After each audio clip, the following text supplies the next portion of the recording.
Ayan, magluluto po ako ng karne na hiniwa ng maninipis kasi gagawin natin siyang sangyup.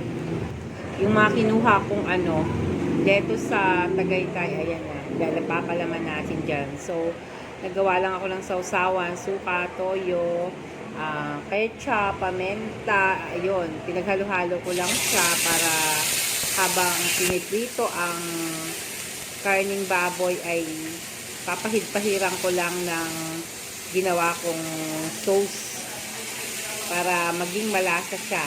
Ayan, at akin na piniprito. Sarap. Ayan, mamaya ilalagay natin yan sa lettuce kasi nga yung mga pinanguha kong lettuce sa Tagaytay ay titikman na natin. At ayan na nga, naka-ready na ang mga lettuce at ang sausawan na napakasarap. Yan. Chinese yan, yung ko ano. Ito sa yan.